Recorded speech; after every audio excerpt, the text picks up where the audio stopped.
Suddenly that car coming alive with its new turbocharger fitted that it had a couple of hours ago. Tung, no longer, I wouldn't say, up-and-coming driver, been around the European racing scene now for probably 4 or 5 years. Very capable driver, but never really run at the front in any of the series that he's done, I think it's fair to say. Just to go back to Fabien Barthez, 42 years old at the moment. He did the GT France Championship in 2012, and he won it last year in 2013, so that's pretty impressive. Took part in the World Cup in '98, Champions League in '93, champion of France in '97 and 2000, champion in Britain in 2001 and 2003 with Man U, I guess. Yeah, absolutely. His first Le Mans. But interesting, we see all these top-level sportsmen now making the switch over to motor racing in the British GT Championship this year. Nissan have Sir Chris Hoy, making the switch from cycling across and choosing to do with that with the Nissan team because of the GT Academy and the way that we see these young drivers like young Mark Schlisky and Jan Mardenborough being brought through a very specific program of training, which Chris is also following. And I suspect we'll see Chris here in the next couple of years. That very much the plan. I don't think it'll be in an LMP1 car. Well, I think we will see Chris here, certainly in an LMP2 car, and who knows what's going to happen with these GT regulations. Nissan's Andy Palmer saying he wanted to see cars here from Nissan in each and every class. Now, they can't do that as a manufacturer in the LMP2 class. They do that with the engine supply in the LMP2 class, which is why we see those guys in that car. But he very much wants to see a car here, a Nissan here in GTE, be it a customer car or a factory effort. And I suspect Sir Chris will be somewhere involved with that as and when that happens. It'll be difficult because he's a big bloke. Absolutely, they're saying he's even struggling to sit in the bucket seat of the Nissan GT3 that he's currently racing, and he's actually having to change his training program and his diet to try and lose the weight that he's got on his legs. So he's got such muscular legs, and particularly the upper leg, he just can't get comfortable in the car to be able to drive the thing properly. So I suspect Recaro will be making him a special seat or two, but it's very difficult for somebody like Sir Chris to change his whole body tone after so many years of training to do a very specific thing and having all that power in his upper leg. Well, the fastest two drivers on the circuit, both in the 3-minute 25s, are Marc Genet and Marcel Fessler, both in the Audis. Extraordinary how the pace is coming at the right time with those Audis, having the light slightly been under a bushel earlier on in the race and during qualifying as well. Dare I say, Audi always set these cars up for the last 3 hours normally of the race. They don't normally worry too much about this phase of the race. It's normally about the chase at the end. Yeah, the car's very much... Box this time for Marc Genet, the leader. So we think this will be fuel only, but we did hear the discussion earlier on between Kyle and Mark about the fact this car had quite a lot of understeer, so we might see him doing a double on tyres rather than trying to go 2 more stints. Let's see whether the tyres are ready, but Marc Genet setting a fastest for that car, first sector time in sector 1 on his in-lap with a nice light car. Going to get held up now through Indianapolis, so he's not going to do the same through sector 3, but his sector 2 time pretty handy as well, so Mark definitely on a charge now. And yeah, let's see if he's going to get tyres at this next stop. He certainly won't be a driver change. Look at all that traffic, busy time. And the Audi guys getting ready. Meanwhile, in LMP2, I've been waiting to see this margin. Mark Schulz-Hidsky out in the lead from Nelson Panciatici. How about that, those two, for exercising your varrols at this time of day. But 2 minutes 40 seconds between the two of them. Schulz-Hidsky in the lead in the Ligier number 35, ahead of the Alpine number 36. I think something key we've just seen on there is this lap, earlier this lap, we've seen the Audi put the Porsche a lap down. So, not going to stay that way for long because the Audi coming in, but ultimately it's going to shake out that Mark Webber in the lead Porsche, in the 20 car, sitting second overall, now a lap behind. And that can be key to this race because as safety cars fall or slow zones, or it's very difficult to unlap yourself if we don't have a clear run to the end. I really want to see Brendan Hartley get strapped into that 20 car and get going, because I think actually what we'll see next is Timo Bernard in that car. But that's certainly how the rotation was last night. But Brendan in that car now would be interesting to see if he can match the pace of the Audi. This is a fuel only for Marc Genet. By the look, oh, hang about. They've got tyres ready. Yeah. But they're going to send it. So they've had a look through the top, the apertures in the top, and said, no, there's plenty of meat left on them. Go out there and deal with that understeer. So Genet rejoins, still in the lead. Long stint from the Spanish driver. Super sub. Marcel Fessler here, third in class, sharing with Andre Lotterer and Benoit Trellier. 27 car, 27.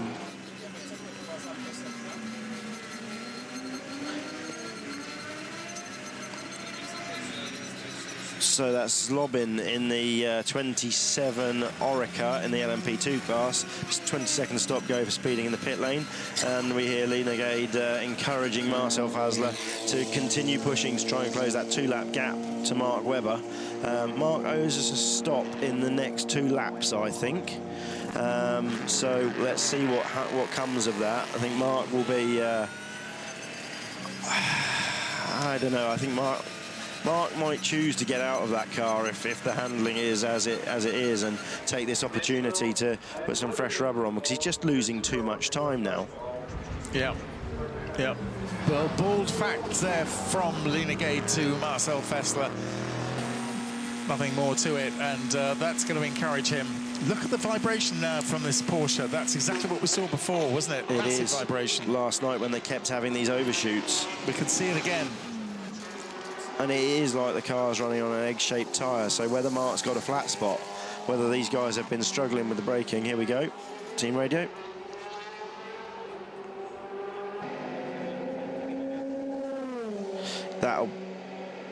That's an old message. So as I said a moment ago, I think he owes us a stop now. So I think we will see him come one more time past and then in.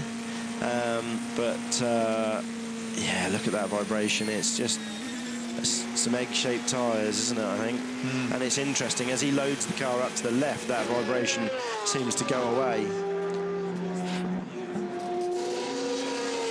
So it's one tyre rather than squeezes through past the Tracy Chrome Ferrari there in the Porsche curves. Yeah, I think it's an inside edge of a tyre, actually, looking at it, because it went away as he loaded it to the left, and then it went away as he loaded it to the right. And yeah, as I said, I think one more lap now for that 20 car. He'll be in at the end of this. But yeah, I suspect it is a flat spot, because as he loads the car to the left, the vibration went away, and then as he loaded the car to the right, the vibration wasn't there as well. But in a straight line, that vibration very apparent. So a flat spot running on the inside edge of the tyre, I think. And you'll see it here. Loads the car up, vibration goes away. Loads it up again, no vibration. Now running in a straight line. But he's still loading the car as he comes down through this section. But when you see him come to the Mulsanne, you'll see it starts at bang, bang, bang, bang, bang, bang. And it doesn't do that at the start of a stint on fresh tyres. The 97 class leader in for fuel. This is going to be fuel and tyres. Bruno Senna bolted into that car now. Bruno having a reduced programme this year, isn't he? Stefan Mucker out, Bruno Senna in, but he's going to do Formula E, isn't he? Which is why we're only going to see him at one more round, I believe, of the WEC. He's would like to do his home race in Sao Paulo. I'm sure the championship would like to see him doing that race in Sao Paulo as well. on the Interlagos circuit. He and Karun Chandok putting a deal together to run together again as they did at the HRT Formula 1 team in Formula E. Wow, so, loads of curve there from the 51 class, chasing now and not taking the lead back on the stop. So, yeah, Stefan Mucker doing a fantastic job of actually making that now a full race lead, no longer swapping positions during the stop. And Bruno last night was putting in some fantastic times. So I think we're going to see Bruno now continue to drive away from Jimmy Bruni. So there is the battle. There is Bruno Senna just out of the pits in the 97 Aston. And behind him, Jimmy Bruni in the Ferrari. And here it is, number 51. So that's first and second. Now. Yeah. Completely reversed from as it was at the beginning of the last run. Showing us 7 seconds on the screen. I suspect it's just a little more than that because Jimmy Bruni, the gap won't have been at pit out. We'll see what it updates to be. But it was 11 seconds at the start of that last stint between Stefan Mucker, who was in that pro class Aston Martin, and the Ferrari. So yeah, now roles reversed, and I suspect the gap's similar with the Aston out front now. There it is. You can see the gap coming down that second section of the Mulsanne straight. So Bruno Senna just in the car. How can he react with a heavier fuel load to the Ferrari behind him? I suspect he'll get up to speed pretty quickly on his fresh tyres. It's not like this is a stint where he's on old tyres and a full tank, which is generally where you see the slightly slower lap times. And there's a feeling, isn't there, for a driver when he gets in on new tyres and he finds all that grip and performance, it sort of motivates him as well, doesn't it? Absolutely. He'll be he knows he's got the car under him to do the job. We just watch the ticker here with the gap as we see an LMP1 car coming past Bruno Senna, 7 seconds. So that gap coming down, Jimmy Bruni's closed that gap by a second in that last sector. So just taking a little time to get up to speed, but the 20 Porsche comes in and we're going to see Mark Webber stay in that car by the looks of it. I'm surprised by that. I thought that that's what they should have been doing by the book, but I thought Mark would have been screaming to come out of that car and get a fresh set of tyres, and just goes to show that I think it's just they don't have the pace. And he's going to have to live with that vibration. Yeah, absolutely, but they're throwing away so much time now that I don't think they had to do something, but clearly the engineers on the pit wall knowing that they can't do it. So whether they've just turned the wick down on that car and thinking, yeah, okay, let's see what happens with Marc Genet and the #1 Audi, because there is still a long way to go. There's 6 hours and 15 minutes to go still, and that is more than a WEC standard race distance. So let's see how that one pans out. Well, Audi's still showing the pace. Marcel Fessler, a 3 minute 25 last time, very low 3 minutes 25 last time. So just a couple of seconds off the fastest lap that we've seen so far, which was right at the start of the race by Kazuki Nakajima on lap 4 without any traffic. So, duel, as they call it. We will see Jimmy Bruni pull the time back, I think. These cars, again, they're strong in different sections of the lap. So you will see that slippery 458 close on the faster sections of the circuit. And they maintain the gap now. So, yeah, that last sector very much a match for one another. 7 seconds between them in GT Pro. GT Am is a little bit more clean cut now with David Hannemeyer Hansen in the lead in the Aston with 243 laps, whereas Klaus Bachler in the Porsche #88 has 2 laps less. So there's quite a gulf there. those Porsches just not seeming to show the pace, which is exactly the opposite of what we've seen this season so far. So I think there'll be a few words being had about balance of performance come, well, they've got a couple of months to argue about it, but yeah, just the Porsche won the first race at Silverstone at a canter, so strange to see, and maybe just the different strengths of the different cars at the different circuits. I asked Olaf Manti if, for example, a team might sandbag in the first two races. I didn't say any specific team, and he's quite a sort of ponderous gentleman, and he said, yes, it is possible, yes. I wouldn't like to say. They're all my customers, so I've got to be a good boy and stay out of that war. I didn't mention any names. Yeah, I think we'll see. I think, you know, that 458 is a strong package, and we saw Bruno Senna just have a little lock-up into the first chicane on those new tyres. That's not the sort of thing he wants to be doing. The gap now down to 6.5 seconds, so he's feeling the pressure of that full fuel load, but that probably going to show, you know, Jimmy Brunny now with a lighter fuel load, not able to catch at a rapid pace Bruno Senna. So Bruno's only going to go quicker as this stint wears on. So I think this is probably pretty evenly matched at this stage, while the Aston has the heavier fuel load. They'll be using just over 5 kilos of fuel up every lap around this 13.5 kilometre circuit. Well, just to go back to this Aston business, of course, the point that I made also was that, of course, this is a double points and very, very important race.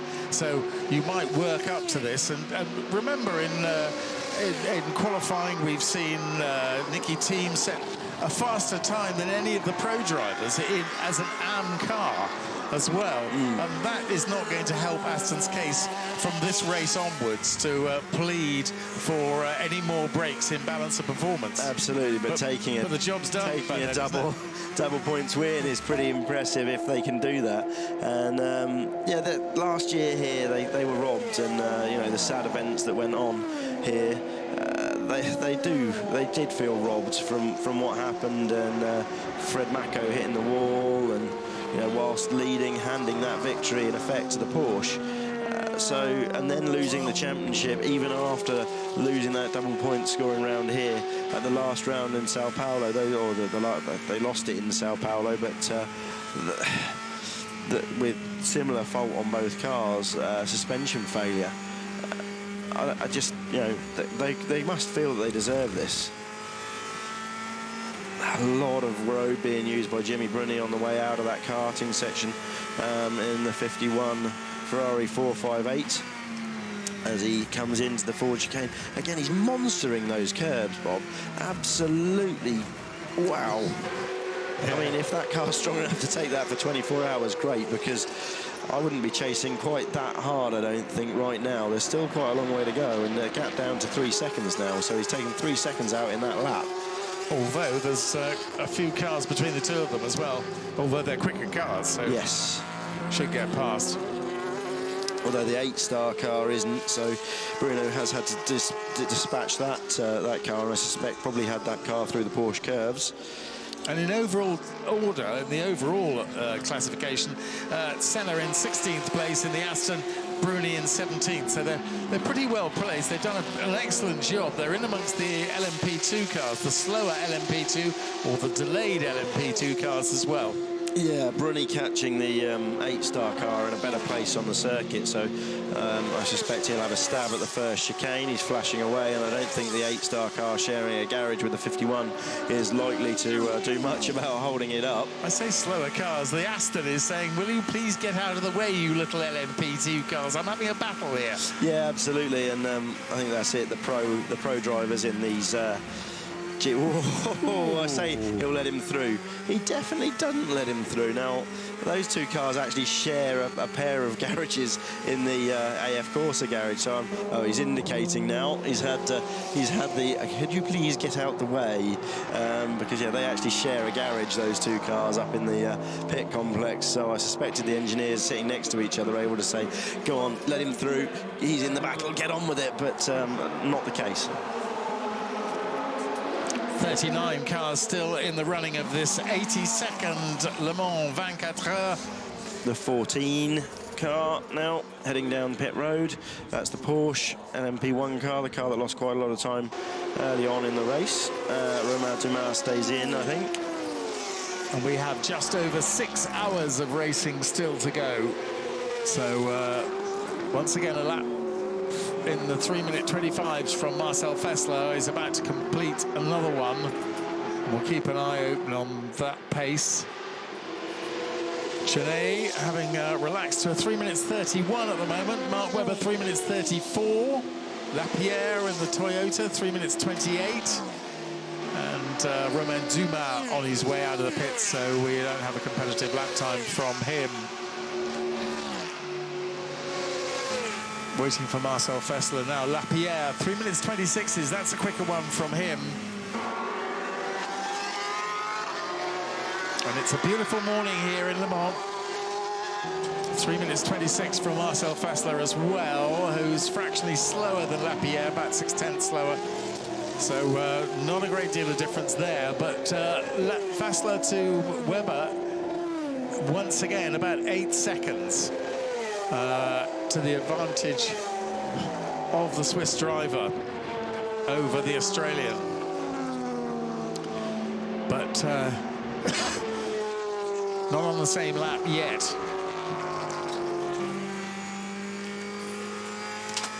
Schulz-Hitzky still in the lead in LMP2, now ahead of Chatin in the Alpine, and then Baddy in the other Ligier. With fourth in class is the Zytek with Oliver Turvey on board. Then comes René Rast, a driver who has made the change from Porsches into LMP2 for the first time. And René Rast, an ace in Porsches, but trying his hand in the LMP2s for the first time. Riding on board here with Gianmaria Bruni and taking lots of those curbs, but careful not to go over the baguette as well, the blue bits, which are considerably more raised. Margin between Senna and Bruni, 2.1 seconds. So Bruni gaining on the Aston ahead, and here is the battle. There's another Ferrari between the two of them. So battle is not quite yet joined, but very nearly. It's a trio with the Aston trying to clear its way past some of these slower LMP2 cars and other GTs as well. So now he's got 2 cars between him and Gianmaria Bruni. And Bruni now looking to overtake a couple of other Porsche Ferraris. And a Porsche as well, sorry, one other Ferrari and one Porsche. I think that's the 88 Porsche that he's passing there, which is second in the AM class, so in amongst battling cars all the time. And another Ferrari getting a tow from Gianmaria Bruni, but not for long. Just have a look at the LMP2 class, see what's going on there. Pierre Chatin now in the Alpine, chasing down Mark Schliski in the Ligier. Mark on his in lap.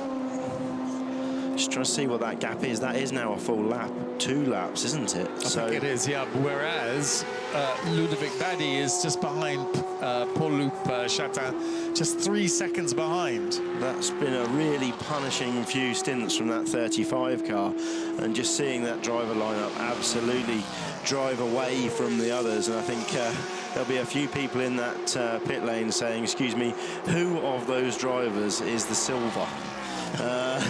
Because you've got the Nismo athletes of Jan Mardenborough and Mark Schliski in that car, along with young Alex Brundle, and that just goes to show what a fantastic job they're doing. You know, Mark, his first time here, and he has not done a great amount of racing in reality. Yeah, he did the Dubai 24-hour, and yeah, he's done that before now, but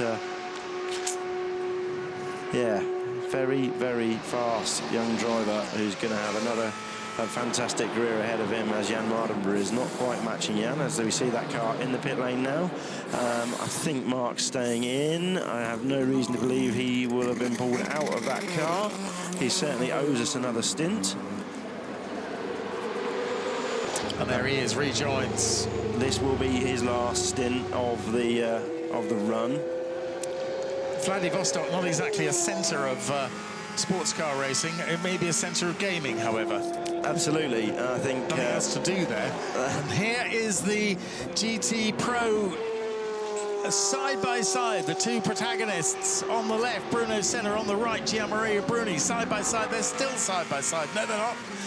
Bruno Senna takes the advantage, or holds the advantage, just.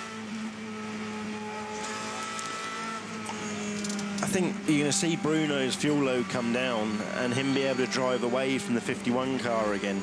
The 51 car probably about, I think, 2 laps away from a pit stop.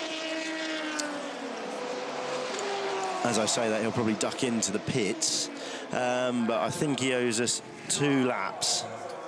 He nearly heard that, didn't he? He thought, oh, yeah, this will get him excited. We'll wind him up a bit. Absolutely. So, but the Ferrari at its lightest and the Aston, that fuel load just coming down, as I say, sort of 5 kilos a lap of fuel used in these GTE cars. So it's not an inconsiderate number. You know, if they lose a passenger over a stint, it's quite a lot of fuel that these guys are getting through. And the Aston, not the most fuel-efficient beast. It actually carries more fuel than the 458. The 458 only carrying 90 litres of fuel. The Aston allowed to carry 100. So that's a greater delta across the stint. So we should see the Aston get much faster as this stint wears on. But and actually 100 kilos, that's a fairly weighty passenger as well. That's me. I'm not the smallest bloke in the world. And yeah, that's somebody who's drunk a lot of beer. Well, here it is again. This is where we saw them side by side a moment ago, and it looks as though this time Gianmaria Bruni is closer earlier and may well take advantage. Gets in the tow in the slipstream, using the aeros, going past the Café des Onnidières and dodging around behind, but Bruno can't block him forever. You have to say, what a fantastic job the ACO test drivers have done to equalise these cars. Well, absolutely. After 18 hours of racing, we're just hitting the 6 hour mark in 5 seconds time. To still be on the same lap, on the same second, battling hard, you know. All these critics of the balance of performance, I'm sorry, the ACO and the team of the FIA, what a fantastic job they've done as we see him cover again. Bruno can't defend forever. Come on, Bruno. He's going to now. Right, this is it, I think. Bruni's got to the inside and he's going to have the Mulsanne kink coming up. He's going to be able to stay to the inside of the Mulsanne kink. And then he hasn't got the benefit of the tow that he has had, and the Aston now just got the legs on the top end, hasn't it? Just pulling away, but through the Mulsanne kink, Bruno thinks better of it. Glad to see he did that and thought, no, let's let him go into the Mulsanne corner. But now the Aston particularly strong, I think, in this section up to Indianapolis and through Indianapolis as he goes through the right-hander and the left-hander. I think that suits the Aston. So let's see if Bruno decides that he wants to have another pop at the Ferrari if he can get close enough through the Indianapolis and Arnage section. It does vary the competition, the pace between the two cars in various different areas. So here we see him now coming down into Indianapolis through that left-hander. You're going to see the Aston pull up onto the back now of that Ferrari 458 as we switch to a replay of the pass. The pass was pretty much done as he came out of that second chicane. He got himself over to the right-hand side and didn't give Bruno the chance to cover that off. If Bruno could have got to the right-hand side there, we wouldn't have seen that pass. But yeah, there it is. It was actually done on the way in. Jimmy Bruni set that pass up on the way in by making him cover the inside, which meant that he then turned very early to the apex of the right, and yeah, that was it done. So a nice slow-mo there of the 51 car bouncing across the curbs here at the Dunlop chicane. And back to the action. So what are we going to see? We're just running through at the 6 hour mark the leaders. So we see the number 1 Audi leading still with Marc Genet at the wheel. And that's got a lap's lead now, and it is a full lap over Mark Webber. Mark really struggling with the pace still, 3:31. So last time round, 6 seconds slower than Marc Genet. And then Marcel Fassler, third overall in the number 2 Audi, a couple of laps back. And in the other classes, Jan Mardenborough is leading that P2 class. Jan now has a lap over Ludovic Badet in the other Ligier. And Pierre Chatin in the Alpine. The Pro class, I think we can all see what the gap is there. Jean-Marie Bruni and Bruno Senna really hammering it out, but Marco Holzer, their third in the factory Porsche. Marco 2 laps down on that lead battle. And in the AM class, David Hannemar Hansen over Klaus Bachler. In the AM class, the 1 and 2 there. So Aston's lead GTE, or led GTE in both classes. Now we have the 458. And car 36 slow after Marshall's point 76. That's Paul-Loup Chatin. Oh, third in class. Just as I mention his name, commentator's curse. So Chatin, Marshall's point 76. That's Mulsanne. So there's a long way to get back from there. Into the pits comes Marcel Fassler. Now, this could be a driver change this time. Yep, I think we are expecting that. Quadruple. Yeah, I think it is. I think you're right. As the car glides down the pit lane, almost silent as they run down. The Audis making a whistle as they come in and stop. No, this is going to be one more. Yeah, one more for him. For Fassler. He's so doing quadruple. He's doing a great job in there, isn't he? Anyway, he is, and I think you've got to leave Fassler in because he knows the car, he knows the circuit, he knows where it's at, and he's chasing. Yeah, the gap's 2 laps, but he needs to close that in. And you know, he was in the car when they did all those major changes, the work that had to go on to get that car back out and running properly. So we're still seeing 36 slow after Marshall's point 115 now. So he's not that slow because he's completed that section of the circuit pretty quickly. So he's now in the Porsche curves and going to be coming back past us. We'll keep a good eye out because we haven't seen him on the screen to see what's wrong with that. As the 35 LMP2 leading Ligier comes past us up the pit straight. Le Mans is now waking up. It's 9:05 in the morning here under blue skies, mainly blue skies. There's the odd little bit of fluffy stuff floating around up there, but otherwise it's a beautiful morning. And the spectators beginning to fill in. Extraordinary number of people here last night. Very, very full. Here's 36 coming in, the Alpine. And, well, it's not that slow. You're absolutely right. It's going pretty well. But it'll be interesting to hear what the problem is, or see what the problem is. No puncture third in there. class. No puncture. Let's see what we can get from some of the social media. See if there's the team, these guys, the signature team, actually, that run that car.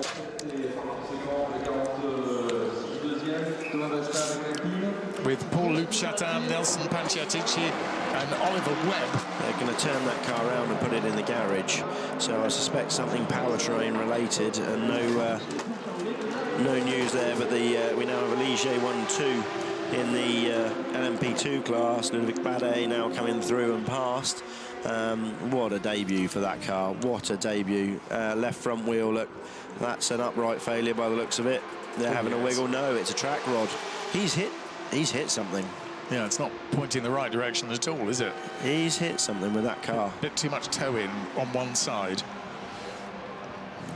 Or is it a broken rod end? We do see this quite often if they've walloped a curb. The actual rose joint in the end of the steering arm fails. No, that's not the problem. That's still well and truly attached. So is it a failure within the steering rack? Or is it the upright itself? You see the mechanic going to work there, undoing the rose joint onto the upright. They're having a good look at the steering rack itself. I think they suspect that they've actually broken something within the rack, and that's not a quick thing to change. That'll be 4 or 5 laps to change a steering rack. If it is the rack, a track rod is a lot quicker to change. They'll have them ready in the garage to just swap them over. Length's already set, so they won't have to check the toe or toe on the car. The only thing that's affected by changing that track rod. Bruni may have taken the lead in the class, but he hasn't actually pulled away too much from Bruno Senna, has he? The gap was still less than a second last time around.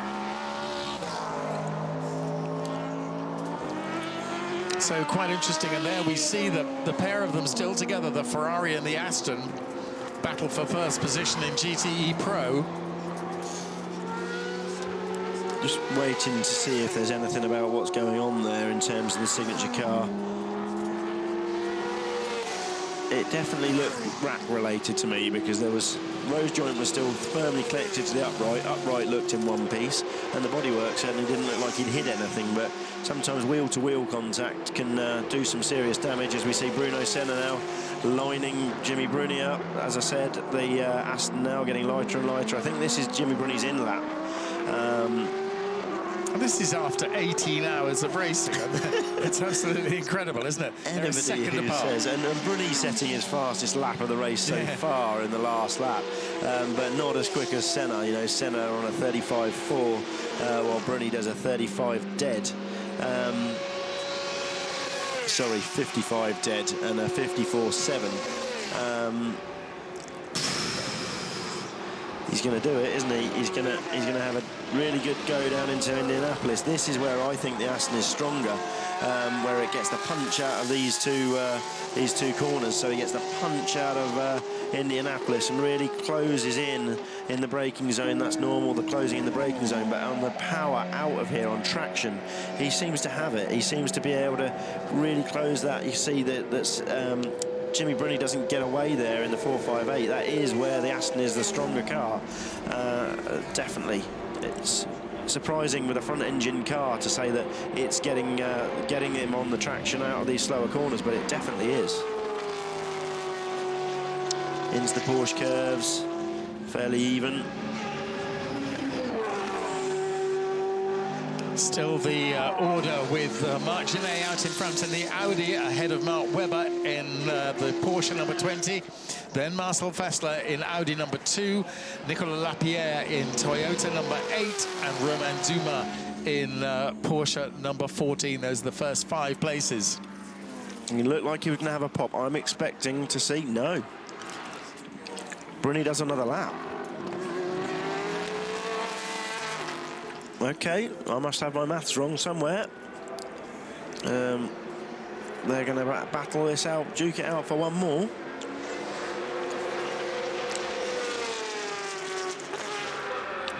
Half a second apart between the two of them, Ferrari to Aston. Again, this is another place for traction event where you're going to see the Aston stay with that 458 on the run down the hill.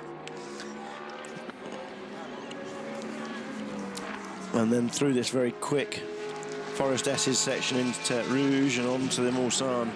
Jimmy Bruni's got a bit of a larger gap now than he had last lap, so I don't think we're going to see Bruno Senna making that same challenge into the Mulsanne kink and through the Mulsanne corner, and then hopefully he will pull it back. But the Alpines, incidentally, still in the pits. Oliver Turvey's just made a pit stop in the Zytek, which is the next car behind, ready to move up into 3rd place, and that's Oliver Turvey, of course, came here again, not expecting to drive that car. There it is on traction, that car. Sorry, the Aston just on traction out of that second chicane, much quicker than the Ferrari. And driving the Jota once Marc Genet had moved up into Audi, Oliver Turvey moved into the Jota Zytek with Simon Dolan and Harry Tinknell. And now there they are, soon, one hopes, to inherit third place in class in LMP2. They're still a couple of laps behind the class leader, Jan Mardenborough, now in that class. 2 minutes and 38 seconds ahead of the other Ligier, number 46 of Ludovic Badi, Tristan Gomendi and Pierre Thirier, who have been front runners all the way through the week in this car. And here comes Bruno Senna, but Gianmaria Bruni blocks off the track. He can't do that too many times, but there's just a couple of lengths between the two of them as they head out of Mulsanne and head down towards Indianapolis. And what a great battle this is between these two GT cars. This is what GT racing should be all about.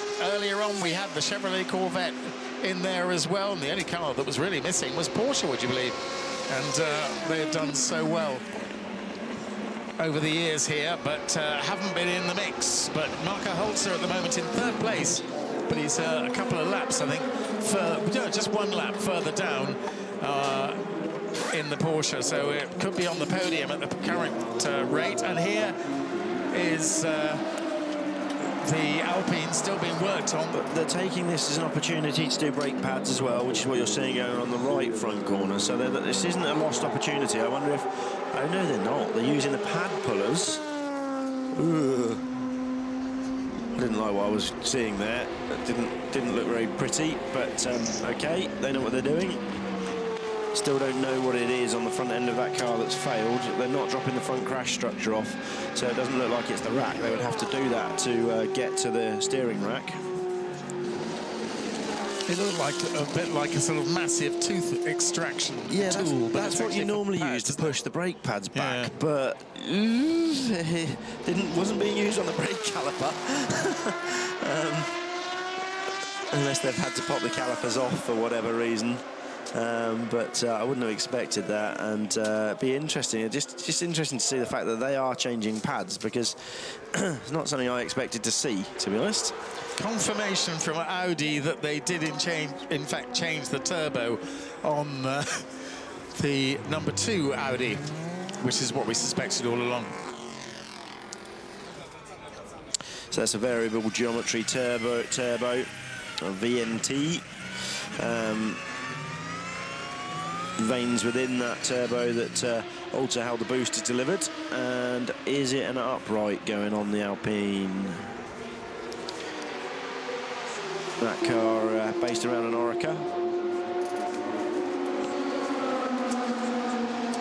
And there's Timo Bernard waiting to jump on board when Mark Webber decides he's had enough at the next stop.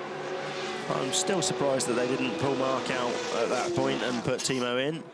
The Thirier by TDS car, LMP2 coming in as we switch back on screens this battle again. I think every time they get to the Mulsanne, we're going to switch back to this. They're just duking it out, aren't they? Just to say, yeah, the Jota Zytek has moved ahead of the Alpine now, the stricken Alpine that's in the pits of Paul Louchatin. And now the Oliver Turvey Jota Zytek is up into third place in LMP2, 9th overall. Yeah, fantastic for those guys. We saw them lead early on. They led the first lap, in fact, and they led the whole of that first stint, and then dropped back a little as the tyres wore through the second stint, and never really came back from that. I suspect they had another little issue that we missed. They've been coming back and back and back and back, and that's what we expect from those guys on 27 stops than the slightly more fuel-efficient Zytek. So, yeah, they've obviously had a few troubles along the way, but doing a fantastic job of coming back, and now in the podium spot, as we see Bruno looking again. He just hasn't got the grunt to do it. And Jimmy Bruni, now that he's through, look at the curb they're using on the way out. This isn't a sprint race, boys. You see the 53 rotating down at Arnage, heading back off, away from Arnage into the Porsche curves. But these two stuck together, and the Aston definitely has it on traction out of the medium speed corners, and not necessarily just the slow speed as much, but he's coming through the Porsche curves now. No, Indianapolis. And again, this is where he's going to catch this faster corner with the traction event on the way out. The Alpine ready to go with an upright change by the looks of that. Let's have a look and see if we can confirm that it did in fact have an upright. Let me just tell you in the meantime that all of the first 5 cars have lapped under 3 minutes 30, 3 minutes 30. So Webber, for example, finally getting, say, 3 minutes 28 for him. Now it's 3 minutes 30. Genet and Fassler in the Audis, both in the 3 minute 26s. Lapierre in the Toyota, 3 minutes 27s. And Dumas, 3 minutes 30 as well. So Webber getting a little bit more competitive, but still not on the pace of the Audis ahead and behind him. Interesting to see there that the car coming back on, it seems, as these tyres wear.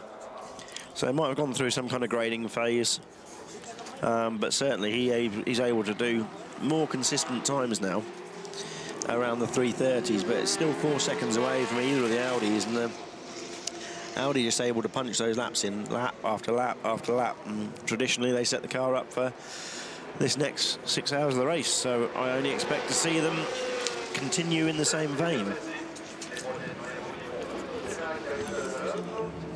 The Porsche pit stop ever so slightly slower than the Audi, which is interesting because what's been reported certainly all week, and I've actually measured with my own stopwatch, but it's very difficult not knowing how much fuel was originally in the tank when they go to fill it. 3 seconds slower than the number 20 car. Now, that can be that actually the Porsche are able to use more of their allotment of fuel and less of a decimal of a lap left, meaning that they have to spend a little bit more time connected to the fuel rig, getting that fuel in. But we'll see how that one shakes out, because all that first 4, those first four drivers all mid large stints. So I think we'll see Fassler and Webber swap at the next stop, and Genet, I think, still owes us one more.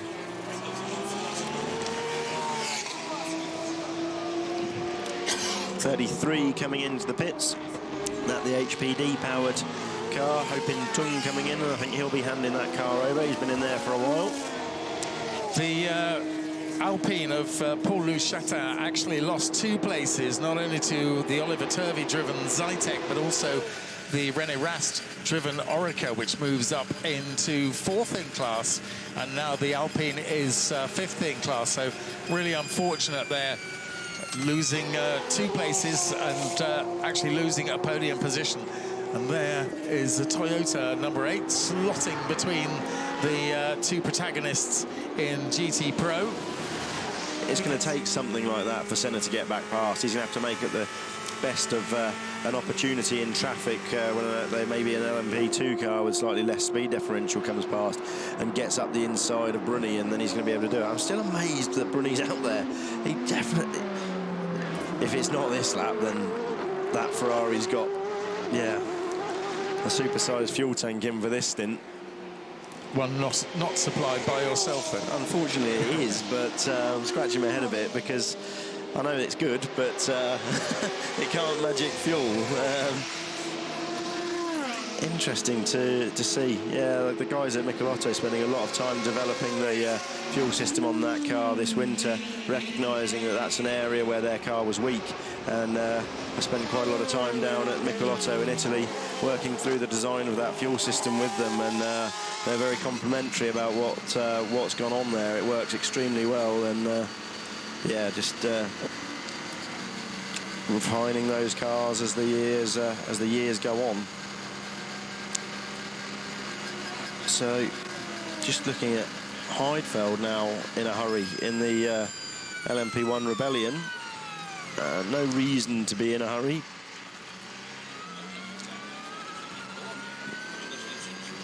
But actually, interestingly, Nick Heidfeld is quicker than Mark Webber, or not on that last, but certainly on Webber's previous, a 29.5. So Heidfeld in the Rebellion managing to match that pace. It's not what we expected to see.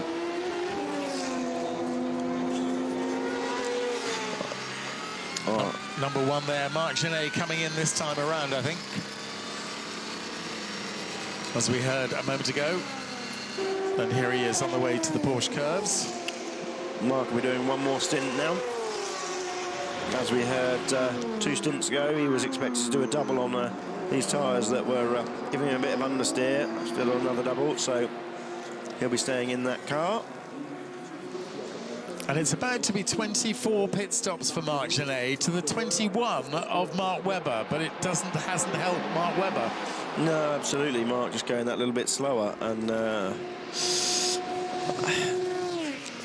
great to see the Porsche out there running reliably, but just not got that ultimate pace that we expected to see, I think, from that Porsche. And I think we would have seen that on outright pace in qualifying. That Porsche was the fastest car had it not been for that yellow slow zone that we had, but we shall see. I don't know whether he's going to manage to pick up the pace again and get it done on new boots, but let's see, because we know that Mark's coming out at the end of this stint, and Timo Bernard will be getting in that car to see what he can do. So the number 1 car now coming into Indianapolis. That fast, no, that's the Porsche curve, sorry. In through the karting section now, once he's through the double left, through the right-hander.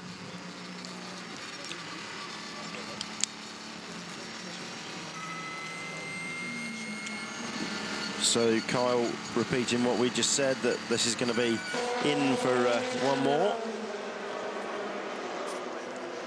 And here he comes into the pits, Marc Genet in the lead. Fuel only for the number 1 Audi.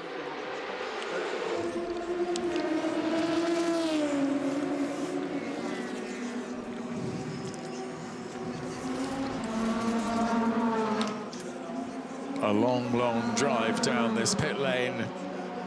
Relatively quiet at the moment. It'll get busier and busier. 24 also comes in. That's René Rast, now 4th in class. And still the back. Oh, it's Bruno Senna's back ahead, is it?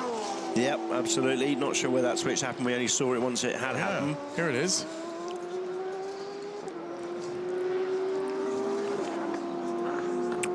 Bruno pulls alongside. Just drives around him this time. Jimmy Brunny giving up and saying, no, on you go. You can lead for a while. I want to save a little bit more fuel. Which, of course, he will do, towing behind the Aston. The Aston now leads him through Indianapolis. Jimmy must be coming in on this lap. I'm sorry, that either I've massively got my maths wrong, but it just seems to have been a really, really long stint from him. As they're catching, is that the 92 to put another lap on the 92 Porsche? I think it probably is. Currently 3rd in class and being driven by Richard Lietz, the Austrian driver, the number 92 Porsche. And he's only 1 minute and 11 seconds ahead of Antonio Garcia in the Chevrolet. So we could be having a battle for 1st and 2nd in class in GT Pro, and also 3rd and 4th.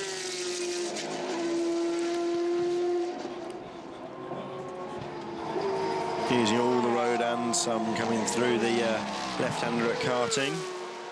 And Jimmy Brunny just seemed slow quite a lot, you know. He's going to give us another one.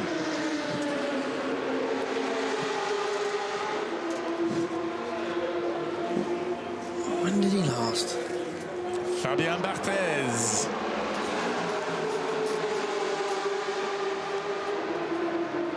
A goalie has never run so far, I should think.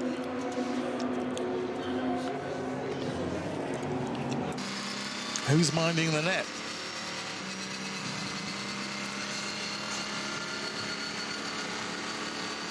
So riding on board here with the number 1 car after that pit stop. And still with a lap advantage over Mark Webber in 2nd place. Audi again in 3rd, Toyota 4th, Porsche in 5th.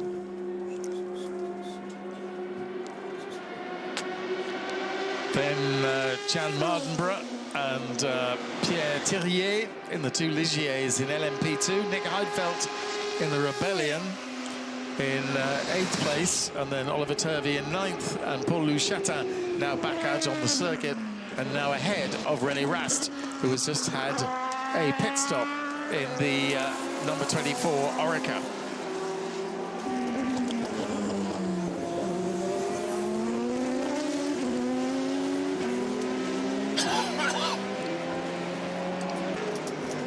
So Bruno Senna setting the fastest time that time round. 3:53.9, the fastest lap for that class so far. And is that him we see? It's not, that was the AM car we were seeing crossing the line, I think.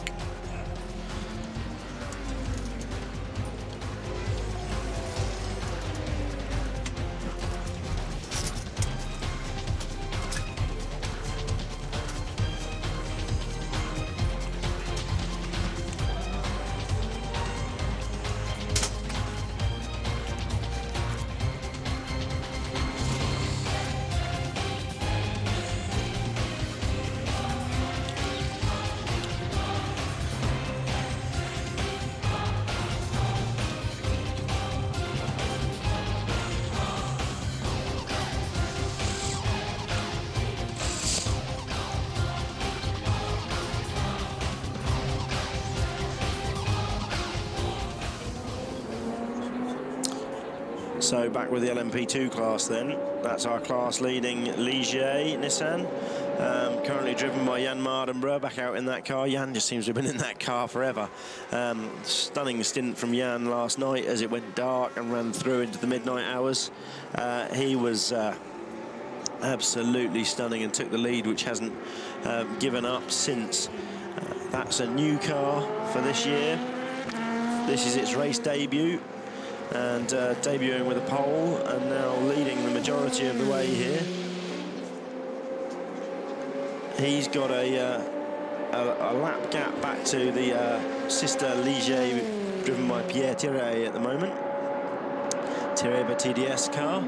And then in that class, seeing Ollie Turvey now 2 laps back up onto the podium in the Jota Sports Zytek, run by Sam Hignett and his team.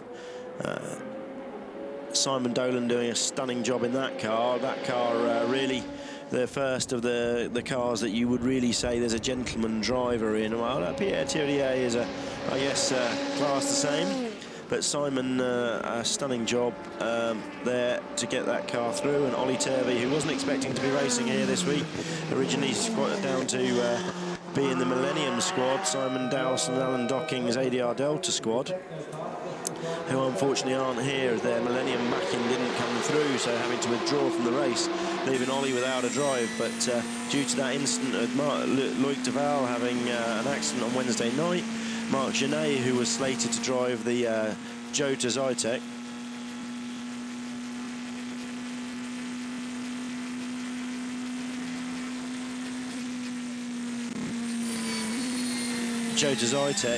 Ollie Turvey getting the phone call on Wednesday evening to say, after practice and the first qualifying session had happened, say, can you come down and get in this car, please? And doing a stunning job now. So as we hear Mark Webber coming in this lap, as we suspected, driver change and a fresh set of heels to go on that car. He'll be handing that car over to Timo Bernhard. Timo been stood ready for a little while now to take that car over. So let's see how that one pans out. I think it'll be good to see him in that car. I suspect he's going to, with fresh tyres, be able to better the times that Mark Webber's been doing over the last few, as Mark catches traffic coming through the Taizan Ferrari 458 as he comes through karting, and he'll now duck off to the right-hand side of the circuit and come in past us at the Ford chicane to the into the pit lane.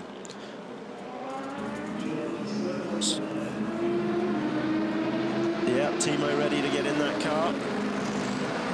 And a fresh set of Michelin rubber to go on it.